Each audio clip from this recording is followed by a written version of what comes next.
Fresh Start Initiative. It's a special IRS tax debt assistance program that could save you thousands, even tens of thousands. Optima will immediately provide you with a team of professionals who could protect you from the IRS, ensuring that you get the best possible outcome. The Better Business Bureau has awarded them an A+ rating, and you will too. So put the hard times behind you and call Optima today for a free consultation. Call 800-375-2922. 800-375-2922. 800-375-2922. Optima Tax Relief. Some restrictions apply. For complete details, please visit OptimaTaxRelief.com. Okay, here's the deal.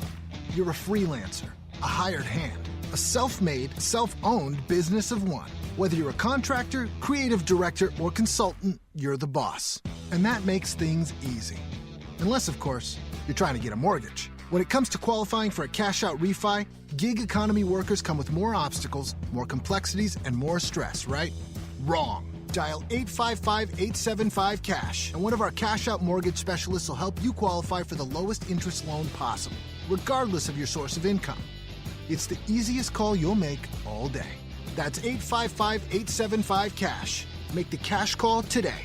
First Mortgages, Impact Mortgage Group, DBA Cash Call Mortgage, 19500 Jamboree Road, Irvine, California, 92612, NMLS 128231. Equal housing lender not licensed in all states, including New York. Call 855-657-9910 for licensing terms and restrictions. Again, that's 855-875-CASH. Make the cash call today. Right now, Team Ford Lincoln selling every new vehicle on the lot for thousands of dollars under dealer's price. That's right, every new vehicle, thousands under dealer's price. And it gets better.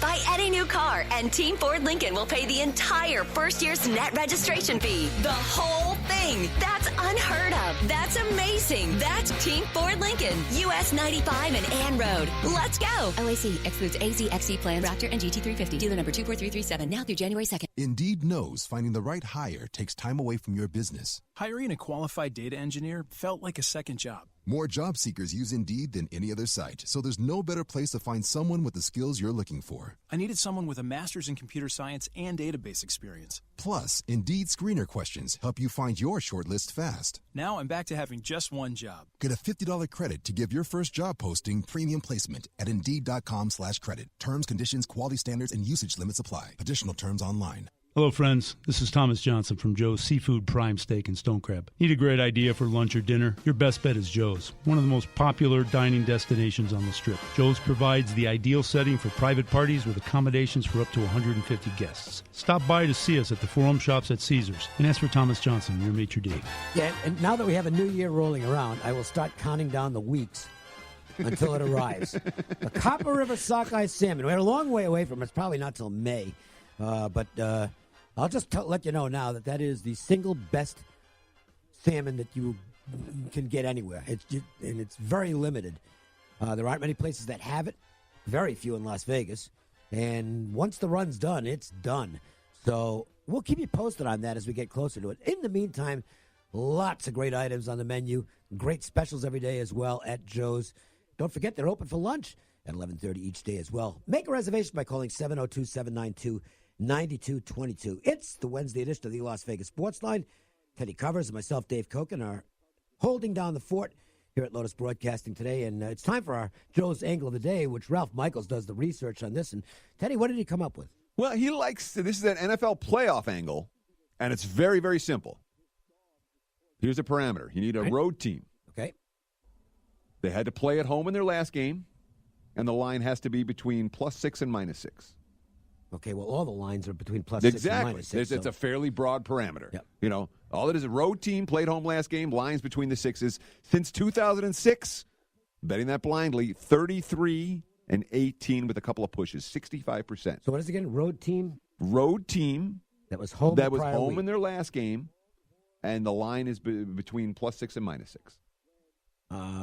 So who do we have? Seattle. Seattle. Okay. Seattle is the play. This week. It's the same story with the lines between +3 and -3. It's even better. 10-3-1 against the number. That's 77%. Okay, well, Seattle fits on that count as well. Correct. Let's take a look at some NFL playoff betting action for this weekend. I'm not necessarily going to give you opinions here, but we'll talk about what's happening behind the counters and what it means. And I think the Indianapolis-Houston game is a good place to start because and this isn't an opinion on the game. It's just an opinion on what they did with the number. I thought they opened the number a little high in this game. I know they couldn't make the Colts the favorite. But I thought 2.5 was, boy, that's like an invitation to go bet the Colts, because I believe that the consensus opinion right now, and I'm going to say that this is the consensus sharp opinion right now, is that, and it might be the public as well, is that Indianapolis is right now a better team than Houston. It is, but when you look at both of these two teams, and one thing I do a lot for the postseason, I look at strength of schedule stuff. Okay. And we're talking Good. about... That's what I wanted to... I meant to go right into that, and I forgot. Oh, it's fine. It's fine, because this is a poster child for the concept. I was really bullish on Houston. I'm like, man, this team... I did a podcast first thing Monday morning. I'm like, the winner of this game is very live to go to the Super Bowl in the AFC. And then I started looking at the strength of schedule, and number 29 versus number 32. So basically... Both teams have faced... The entire season, they've been beaten up on weaklings. Okay. And when you look at those type of numbers, you're I question as to whether either one is really going to be able to step up in class. But the Texans' strength of schedule, the other thing that I do... 32 is the worst in the league. Yeah, you can't get worse than that. Yeah. One of the things that I do with my numbers, because you get the broader ratings, and it'll there's positives to that, and Indy, by the way, is dead last according to the. So they're 32 and Houston's 29. According to the Sagarin numbers that based on strength schedule. Okay. However, I do my numbers, and what I do is I use the power rating for the opponent on the game on the week the game was played. Okay. So that way, did you get Carolina when they were 6-2, or did you get Carolina when they were 1-7? I think that's big. Did you get the Colts when they were 1-5, or did you get them when they were 9-1? Huge power rating differentials, but from a team from the beginning of the season to the end of the season, and the mainstream stuff this is what they were. My numbers were very comparable for Indy and Houston based on my power rating numbers. Both of these two teams faced very, very weak schedules, although I had the Texans with the actual weakest schedule. Indy's a little bit tougher for what it's worth based on my numbers. Early money is showing on Seattle against Dallas. Now, and that to me is completely understandable, because I think the opinion on Jason Garrett is still meh. And Pete Carroll is very well respected, and he's got a good running game, and he's got an experienced playoff quarterback in Russell Wilson. But here's where that strength of schedule comparison gets pretty interesting, because it appears there's a pretty big differential in that category as far as this game is concerned. Yeah, there's really two games, and they're both the two teams involving the teams from the NFC East this week, where Dallas ranked 11th, Sagarin-wise, and my numbers had to be, I think, a little bit higher than that. And when you look at Seattle, strength of schedule, number 25 when it comes to Sagarin. That's when you get to face San Francisco twice and Arizona twice, it's going to lower your strength of schedule. Doesn't matter when you played those teams. Yeah, but it's not like the Dallas didn't play any weaklings. No, but those, they didn't get the real you're bottom talking about feeders. two real bottom feeders there. Exactly, and sometimes I also the Week 17 stuff, I either throw it out or only use half. Makes sense. Because a lot of the games, you don't want to overemphasize what happened in Week 17, and Seattle obviously got Arizona a Week 17 and didn't look particularly good. But anyhow, the basic system says you look at Dallas in this ball game, and that being said, you're laying points with Dak Prescott against Russell Wilson. Russell Wilson's been in pretty good form of late. One of the things we know about the sharp market, if you will, is that they exercise patience. Mm-hmm. And they will fire early if they think that's the best they're going to do, or they'll wait around until Sunday, game day, to get involved if they think that's the way to go in terms of getting the value. And that makes the Chargers-Ravens game, I think, from a betting standpoint, not necessarily from a game standpoint, but from a betting standpoint, it makes it one of the most interesting games we've seen all season, because there is a widespread consensus among basically every bookmaker in town that the Chargers are going to end up getting the sharp money in this game. The question is, when are they going to get the sharp money in this game?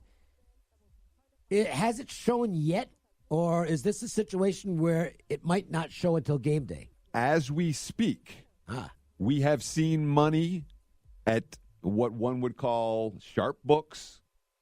Is this significant global money or local? Both. Okay. And the money's coming on Baltimore. I'm seeing threes popping up. I'm seeing 2 minus 20, so 2 minus 25. Okay. Or sorry, 2.5 minus 25. The money right now as we speak, has just come in on the Baltimore Ravens. So everyone's expecting this money for L.A. I still am. And we haven't seen it. And there are threes out there for them to bet right now. I'm going to throw this out as a possibility. Mm-hmm. We'll see occasions where this was an old Billy Walters ploy. Send out false signals early in the week. Oh, yeah. And let the public, the steam chasers, get, Billy Walters is on the game. We used to do that with arena football. We did that. Yeah. And then, and it worked like a charm. And Billy's real bet would come later in the week because once the steam chasers say, we got one of Billy's plays, let's go get it. And then Billy would wait for the number they'd go nuts on the game and push it to a point where he was getting way more value, even sacrificing some vig on the initial bet, getting way more value, betting against his early bet. I got a feeling, and obviously not. This is a Billy move because he's kind of not involved right now. But I think that might be what's happening here. Because to me, if the sharp market wants to get this to 3, their mission is accomplished, and that I think they're going to go ahead. Hammer the Ravens all you want, and then they're going to come in late with the Chargers at +3. I agree with the sentiment, and the concept is really simple. The Chargers are the first team to get to face this offense twice. Right. It's a unique NFL offense. There's no other team in the league running what Lamar Jackson has been running with Baltimore over the course of the last month and a half, 2 months. Seeing it twice is something of an advantage. I agree with that wholeheartedly. Whether it's a big enough advantage or not, it is something of an advantage, and yet, I'm telling you, there are threes out there right now, and they have not been popped. They're just, Talk about the arena football experience, because that was a smaller market. It was a tiny market. We couldn't get anything down. So, and again, there was only one season where we had the pieces in place to be able to get the appropriate wagers at the appropriate sports books. The first year they were here. Because the Gladiators, when they first arrived playing at the Thomas and Mack, they were packing them in. Yeah, it was a big house. It was. I mean, until that last year, the last year was a disaster for the Gladiators. When they moved to the Orleans and were playing in the elephant poop, that was remember where the circus was in town? Yes, I do. and that was on their practice field. That's when you know you're not playing in the NFL. That was when everybody left the last month betting against the Gladiators there. But the bottom line was it didn't take much at a couple of key sport, in town and offshore. You make a couple of bets the wrong way. And, of course, at that point, my arena track record had been pretty good. Yep. For a number of years, so people were looking for what watch the screen. So yeah, we sent out. There was one season where we sent out repeatedly false signals, and the line would move because the market's so small on it. It doesn't move at a half point or a point. The line would move 4 or 5 points. And there was I remember that we knew the quarterback was going to be out. No one else knew. And the line was 10 at the time, and we bet the team with the quarterback out. It got bet up to 14. And then that's when we started taking the dog. Philly and the Bears will get back to the NFL. And again, this surprises me a bit.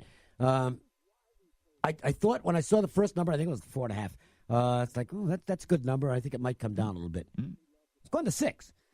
It's Foles' ribs. They're worried about they're worried about Foles. Yeah, well, guess what? He's playing, okay? They'll wrap him up in a flak jacket. No, I think he'll wear a flak jacket, and he won't feel a thing. Look, I like this Bears team a lot.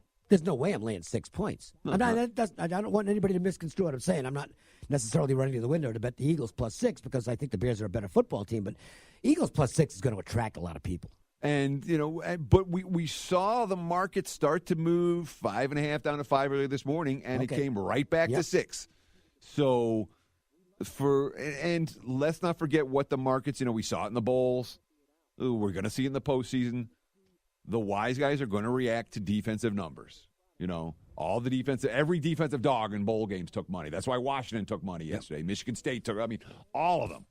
And it's the same thing in the postseason. You're going to see the Chicago Bears defense attract significant support from wise guy bettors, just like we're seeing the Ravens defense attract that type of support. We're talking about the 2 best defense in the NFL in the regular season, and I'm not shocked that both those teams have taken at least initial money when it comes to the Week 18 wildcard games. Speaking of defensive dogs, Clemson would be pretty good in that category. We happen to agree on something, by the way. which is regarding the sensational Clemson quarterback.